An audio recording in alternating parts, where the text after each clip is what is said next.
Hey, what's going on, guys? It's Coffin is Alive. I look at comic books new and old. Thanks for clicking on the video. Today I'm looking at a new comic book, Absolute Batman, issue number 5 by DC Comics.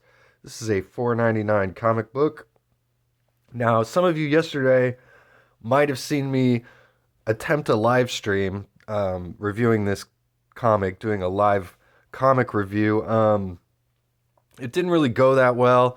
I mean, I got through the whole review and then went back to watch it, and aspect ratio and vertical were all screwed up and everything. So I'll have to try it again. I know some of you saw it, but anyway, I'll try and fix that, and like I said, attempt it again some other time. And just want to thank you all for watching. And please subscribe to the channel if you haven't yet. I do post daily comic book reviews. And like I said, I'm going to try to start doing some sort of live component to all this. So stick around for that. Anyway, we got Absolute Batman here.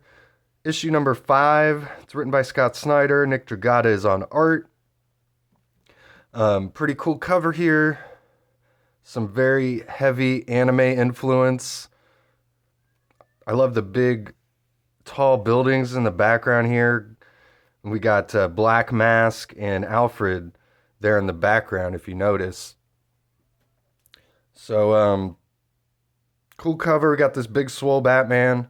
Reminds me a lot of Frank Miller's The Dark Knight Returns Batman. So, he's got these big giant knives in his hand that actually he puts on his headpiece there, and they're like extension of his ears, and all the parts of his costume are like weapons and stuff. So I think that's a pretty cool part about this Batman costume. It's not just the utility belt, it's like the entire costume is a weapon. So, and thankfully it's not like symbiotic or AI or anything like that.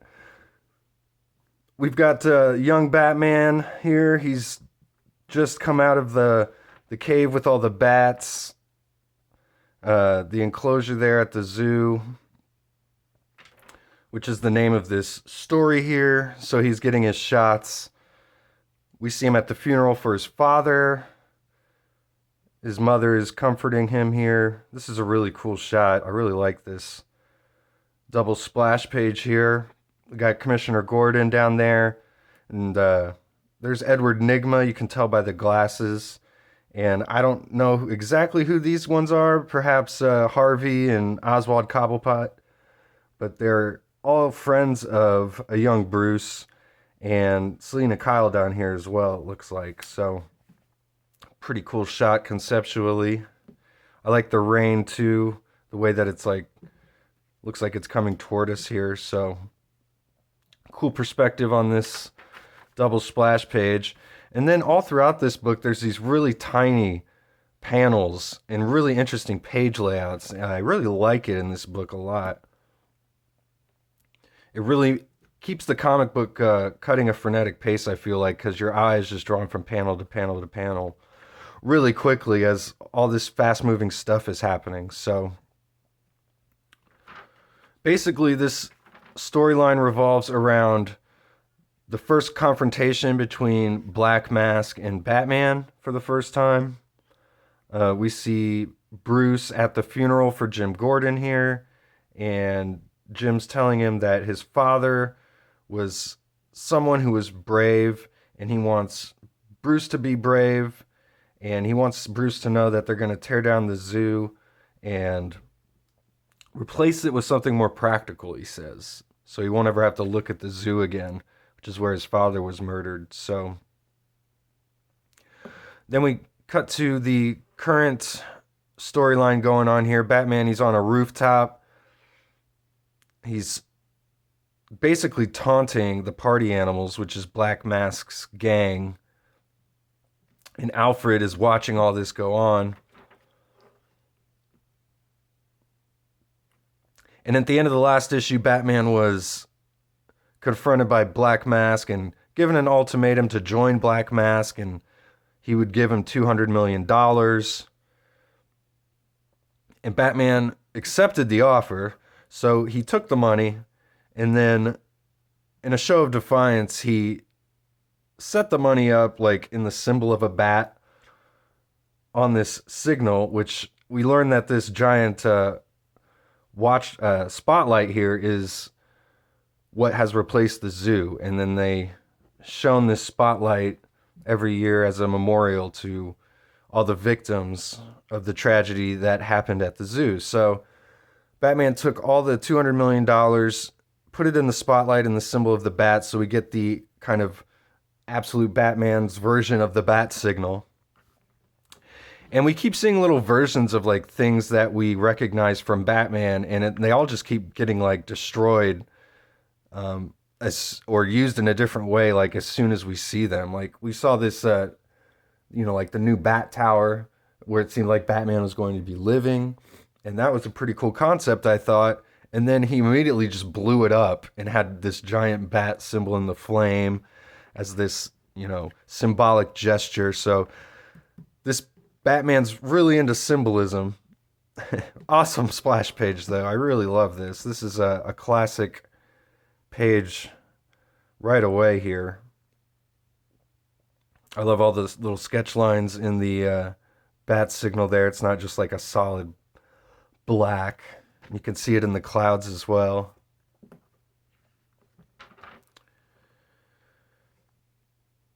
So Black Mask says the deal's off. Batman starts fighting all the party animals. Again, we get some really cool looking pages, some panel layouts here. Really small panels as we see this fight go down. The guy who Batman cut the hand off of back in the first issue comes back for payback.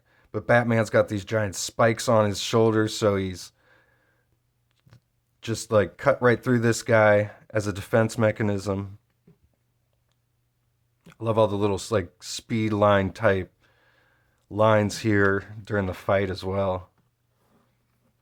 It really gives it a feeling of like manga or anime, or Japanimation as we used to call it when I was a kid.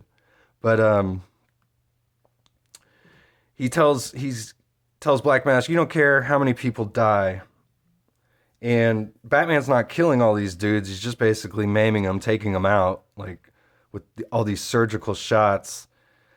And Black Mask says, nope, fortunately, though, you do. And he tells all of his snipers to start firing, and he starts shooting all of his own men, which distracts Batman.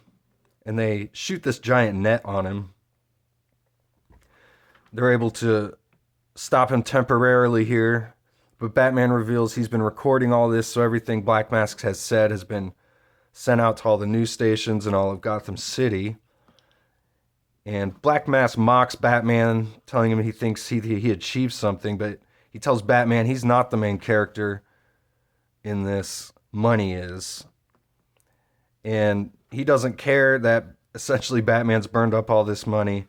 He's going to take another $200 million and give it to all of Gotham City in like a giant free-for-all. And so he burns Batman up. They actually take the knives out of his own cowl there, and they just start stabbing him with it too. They break his arm. They push him off the building here. Thankfully, he's got some sort of like parachute safety mechanism, and it sort of breaks his fall. But they keep coming after him. They start shooting him. They blow him up again on this rooftop. But he just keeps trying to escape here, as we see. Barbara Gordon comes to the scene. She tells him to freeze. He loses his helmet, and then he's like, do it, go on, shoot, basically. But she just lets him escape. And she tells the precinct back at through her radio that she doesn't see any sign of him. So she lets him go. And then Black Mask explains everything to Gotham City through like this hijacked news broadcast here, much in the way the Joker would do. But he explains to them he grew up on a pig farm, and he used to have to put down the pigs. So And in their last moment, the pigs would either, you know, tense up, or sometimes they would be relaxed and accept it. And he's telling Gotham City to just relax and accept this because he's taking over Gotham City. So we see Batman here. He's escaped. He's back at his new Batcave. He's got the garbage truck Batmobile here. It's like a big monster truck, dump truck. He's stitching himself up. He's asking Alfred to help him, but Alfred just tells him to go to hell. And Batman clearly has a plan too, as he says he put a tracker on Black Mask, so he knows where Black Mask is. But Alfred doesn't like what he's done here, releasing the party animals on Gotham City. And then we see Barbara and Jim, or this is actually Martha and Jim Gordon here, Batman's mom. And we see the party animals being released on the city here at the very end. Hundreds of millions of dollars up for grabs. We see, welcome to the party, it says Gotham. And that leads us into what I believe will be the final issue of this first storyline for Absolute Batman. So I thought this was a pretty intense issue. I really liked it. I really love all the really small panels, like I said. That stuff looks really cool. Some awesome splash pages throughout here. Some good action. There's no ads in this book either.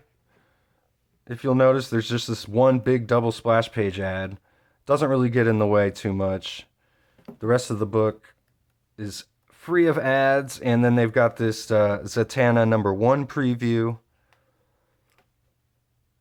which isn't something I'm too interested in, but I do like that DC is promoting their other books within some of their, flagship titles here. I've noticed them doing that, and they've got these little previews in the back of the books, so that's pretty cool. And that's about it. I'd recommend picking this up and checking out the whole series. I have done reviews of issues 1 through 4 already on my channel, so go check that out if you haven't. And I'll see you guys on the next one. Thanks for watching.